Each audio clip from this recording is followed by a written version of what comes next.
سلام شنونده های عزیز، ساعت 5 صبح، همه چیز عالیه، چه هوای خوبی. بیدار شید دوستانم، الان یک ورزش حسابی میچسبه. آب میوه خنک، من قول میدم که شما خوشبخت‌ترین آدم های روی زمین هستید. برای ما عدد صفر رو به ستاره مربع ارسال کنید تا برنده امروز ما باشید. چی این رادیوی لعنتی رو روشن؟ آخه زن چرا این ساعت رادیو رو روشن میکنی؟ افاسی صداتو ببر. بیشعوری، راهنمای عملی شناخت و درمان خطرناکترین بیماری تاریخ بشریت. همسایه عزیز، آشغالا رو چرا توی جوب میریزی؟ خب بریز تو سطل آشغال. بله؟ تو چه مربوطه اولاغ مزاحم؟ مگه جوب ارث پدرته؟ اثر خاویر کرمنت. آقای محترم، من 1 ماه دارم میام و میرم برای یه دونه امضا. تو رو خدا امروز کار منو حلش کنیم، به خدا لنگ. تازه 1 ماه شده که میای و میری؟ خب 1 ماه دیگه هم روش. حالا کوتاه امضا. برو عزیزم، برو. ترجمه محمود فرجامی. سلام آقای رئیس، این هم اون کاری که بهم محول کرده بودین. فرمودید 3 شنبه اول وقت، الانم اول وقت حاضر شد. بفرمایید خدمت شما. من گفته بودم 2 شنبه نه 3 شنبه. برای همین حتما توبیختون میکنم. با صدای امیر مهدی ژوله. آقای رئیس، شما فرمودید 3 شنبه اول وقت، یعنی تو میگی من دارم اشتباه میکنم؟ کاری از نشر صوتی آوانامه با همکاری انتشارات روزنه. یه بوی گندی حس نمی کنید؟ دارم بالا میارم.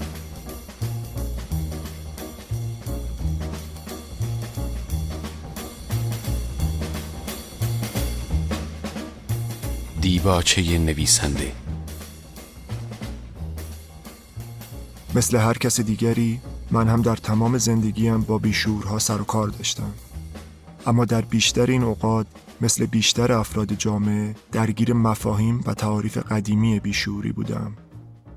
من هم مثل دیگران بیشعوری را به عنوان بیماری نمی شناختم و فکر می کردم بیشعوری نوعی کمبود شخصیت است که صرفاً با اراده می توان آن را اصلاح کرد یا از بین برد.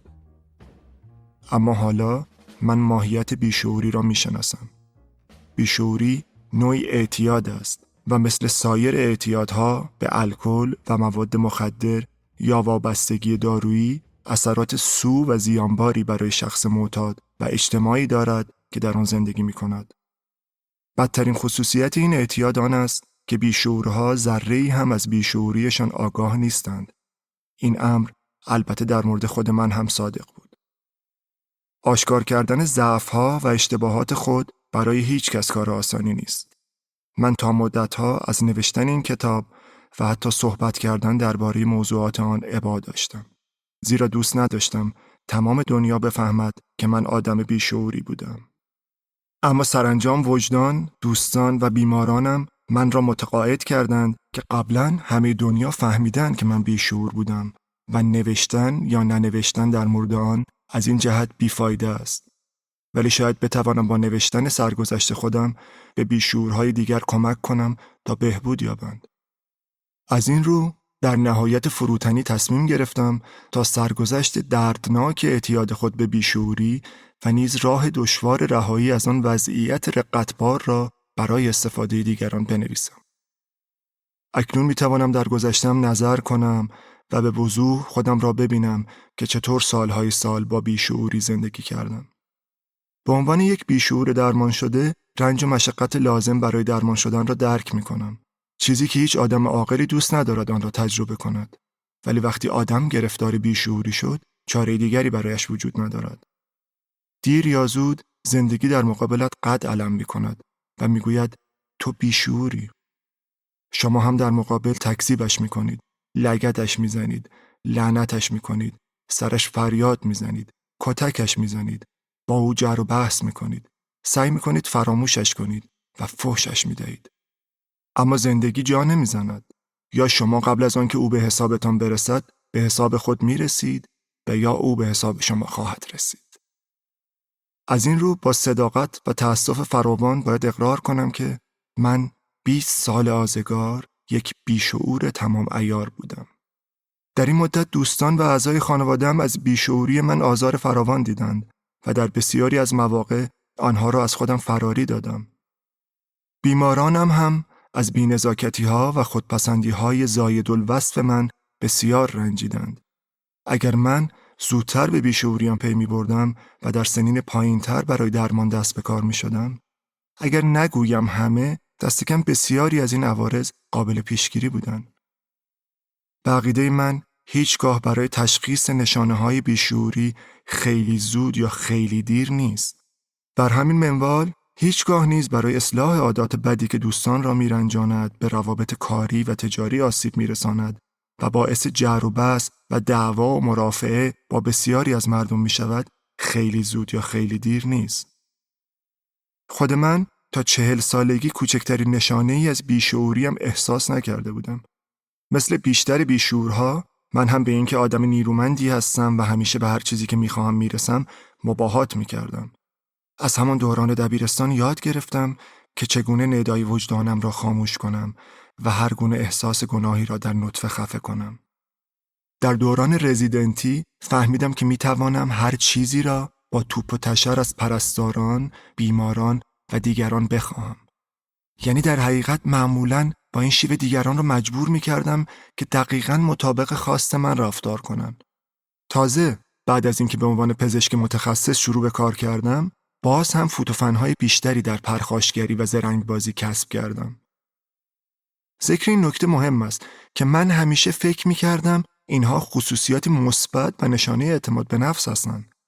به عنوان پزشک در تست‌های روانشناسی و روانکاوی متعددی باید شرکت می‌کردم و پاسخ همه آنها این بود که من شخصیتی قوی دارم و دارای چنان اعتماد به نفس بالایی هستم که از دیگران بی‌نیازم می‌سازد. نمرات من در خودباوری بالا بود، زیرا تمرکزم خوب بود، مصمم بودم، اختیارم دست خودم بود و خودسنجی می‌کردم. این به معنای آن بود که کسی نمی‌توانست با من در بیفتد و اگر هم هوس چنین کاری به سر کسی می‌زد، به راحتی می‌توانستم سر جای خودش بنشانمش. افتخارم این بود که می‌توانم قبل از اینکه دیگران علیه من کاری کنند، من علیه آنها اقدام کنم. این ویژگی‌های شخصیتی خیلی به من کمک می‌کرد. به طوری که به عنوان پزشک متخصص در مقعد شناسی کارم خیلی گرفته بود.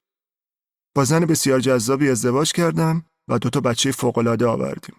تمام همکارانم به من احترام می‌گذاشتند و در بیمارستان و محافل پزشکی جایگاه ویژه‌ای داشتم.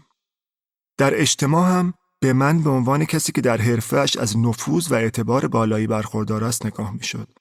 در کل زندگی خوبی بود و من از زندگی و از خودم راضی بودم. اما همه چیز در قلمرو دکتر خاویر کرمنت به خوبی و خوشی پیش نمی‌رفت. گهگاهی این حس ناخوشایند به سراغم می‌آمد که رفتار احترام‌آمیز همکارانم با من بیشتر از روی ترس است تا احترام واقعی. ولی اینطور وانمود می‌کردم که چندان فرقی هم نمی‌کند و این امر ناشی از هیبت من است.